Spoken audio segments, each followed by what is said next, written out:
Globalni korisnik Samsung Healtha napravi 4536 koraka. Postoje neka istraživanja koja kažu da prosječni Amerikanac napravi 3000 koraka, što je oko 2400 metara dnevno. Ljudi su pokušavali šetati što više, nabijali kilometražu šećući u krug, a da ne bude tako suhoparno, mi smo prošetali od Splita preko Kaštela, Trogira, sve do zadnje kuće na Čiovu, uz par side questova, lokalnih legendi i povijesti.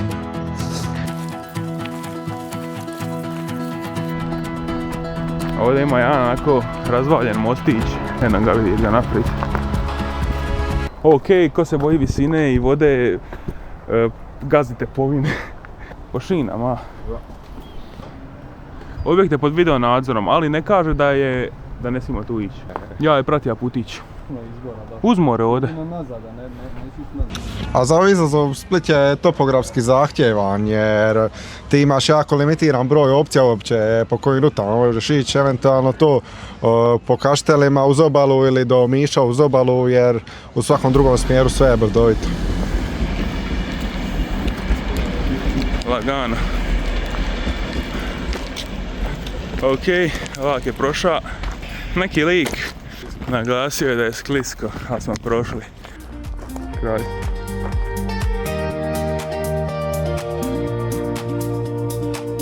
Dalmacija cement bio je neki pik industrije u Splitu i okolici i evo sad to više nije Dalmacija cement nego Cemex. I točno ova ovdje pruga kraj Cemexa, bar tako kaže Google Maps, je neka granica od Solina i Kaštela, točnije Sućurca. Evo ljudi, prvih 10.000 koraka, lagano, za sad ne osjećamo umor i trenutačno smo u Kaštel Sućurcu. Fetivi stanovnici Kaštel Sućurca su koristili izraz mašo, koji znači obilje nečega ili velika količina nečega. I kad bi došli u Split, Splićani bi im se rugali kada su vlaji, ali zapravo to kao nije vlajski izraz, nego su tek kasnije Kaštela naselili ovi vlaji. Na nekih smo 13-14.000 koraka. Evo ga ljudi, Kaštel Gomilica. Ovdje kraj marine u Gomilici imamo Jugovinil, još jedan industrijski div koji je proizvodio filmove, PVC proizvode, cijevi, umjetnu kožu. Zdravstveni i ekološki problemi izlaze na vidjelo, proizvodnja je počela opadat do 2012. kad propada. Na nekih smo 17.000. Evo kraj Kaštilca, to je bio Benediktinke, negdje još u 16. stoljeću. Trošimo vrijeme bez veze, let's go. Svako dite koje prođe mora sistem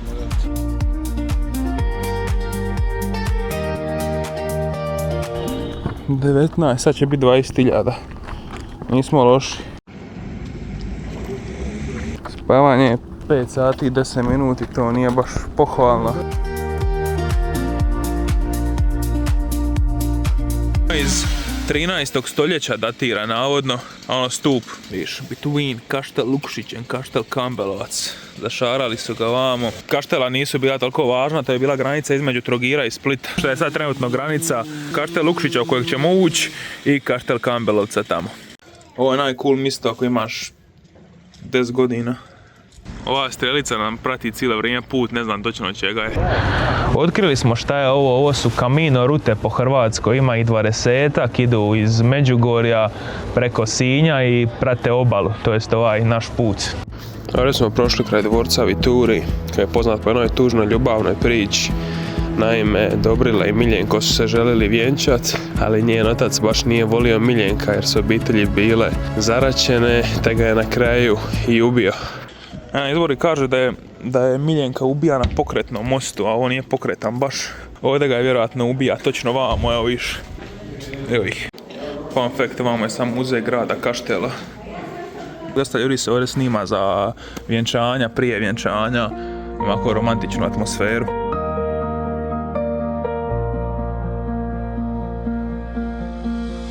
Jebem ti koliko već odamo. Ovakvi trenuci te tiraju da razmišljaš o svojim životnim odlukama. I ovo je bila jedna lošija od njih. Šta razmišljam, onaj tamo na brodiću. Ovo je crkva gdje su Miljenko i Dobrila sahranjeni. Svetog Ivana Krstitelja. Ovdje je njegov, a tamo je Vituri zapravo njen dvorac. I oni su sahranjeni vamo na kraju ove šetnice. A cijela ova šetnica uz more se zove šetnica Miljenka i Dobrile po njima. Evo nas u Kaštel Lukšiću na igralištu popularnome jako, pogotovo u zadnjih par godina od kad je došao naš kapetan Marko Livaja u Hajduka. Ovo je popularno igralište na kojem se igra prvenstvo svita na Bale Branke. Su se Mario Pašalić i Livaja naučili svojoj tehnici koja ih je dovela do prve ekipe Hajduka i tamo možete vidjeti ploče prvaka. Na zidu isto tako možete vidjeti Milana Livaju, to je pokojni otac Marka. Marko je vamo i naučio igrat ono što danas zna, što je pokazio. Vidjeli ste onaj stupić isto je od Ostroga, evo i vamo udruga Sveti Lovro od Ostroga. Lako se da pretpostaviti da je ovo šank, znači VIP loža terena. Fun fact, svaki kaštel ima svoje srce. I evo je sad Lukšićko srce. Lagano, još jedan napušten hotel iz Juge. Ovo je bio praktički jedan od najjačih hotela u cijeloj Jugi. Tito je ovdje bio Alojzije Stepinac, svi stakla. I vidim na šta se sad to svelo. Sviđa mi se ovi zvuk zlomljenja svega ispod mene. Jedini su imali neke gliser ture, to u Splitu nije bilo. Mrtva kokoš, brate, ono koji kurac. Samo dolje. Vidi se da su ga zabarakadirali. A znaš ti da je bio najjači hotel? Znači da je to noš izvi iz glave kako stvari padaju. Šta je ovo, brate, ćirilica ruska. Tako da eto, to vam je ovaj hotel. Ovaj je slavni hotel kako je završio. 7 pitara i svaki ima grb po jednog kaštela. Nova Riva, kaštel starog. Evo maslina stara 1500 godina. Lagani side quest.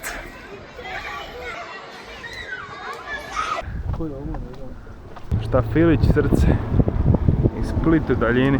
Vrijeme je bilo klasična splitska zima, ujutro vruće, sunčano za kratke rukave, a navečer dosta ladnije. Evo ovdje je krenula neka naoblaka kad smo dolazili put Trogira. Znači, kad smo išli u Basel s aerodroma, odali smo tipa možda malo manje od ure ili malo više od ure. A evo, sve je provjereno iz istočnog dijela Splita do splitskog aerodroma, malo će vam ipak više trebati. Evo ga ljudi, Trogir. Dobrodošli u grad Trogir. Sad je zajebano pošto malo nestaje ceste. Nije neki put ovdje uz cestu, ali je vjerojatno najbrži. Mogli smo doli kroz močvaru, ali ne znam kako bi to bilo. Galebi se karaju kao pismi od soce.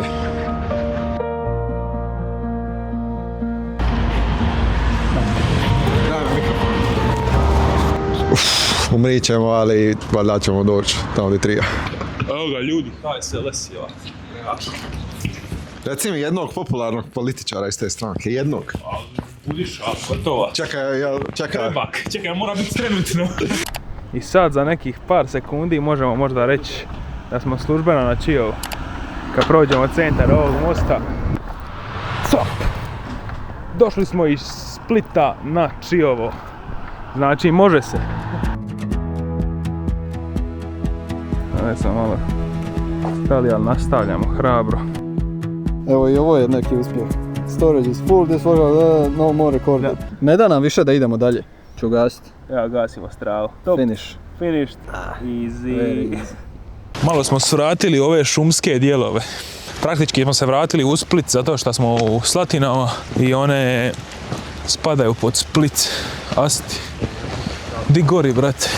Baš krasno, sad idemo dublje u šumu malo, vidite šta ima. Nabijamo korake bar. Šta kaže put? Ljudi! Čiovo punta. Ispod piše Hajduk Split, ali se ne vidi. Zamisli kažeš, išao ovdje i tega se ovako na punti Čiovo. I ovdje se ispraznila baterija. Jo. Pam. 61.050 km. To legija stranaca ne radi. Ja smo se vratili na pulled pork. Čekaj, slika on. Pulled pork su. Onda kad smo pojeli nešto, išli smo malo nabiti još koraka i došli do 80.000. A vjerojatno je bilo i više. Nešto. 1-2. Radi. Dobre. O Trogiru smo mogli reći krcata, ali smo samo htjeli doći na Čiovo, tako da evo za kraj Trogira outro.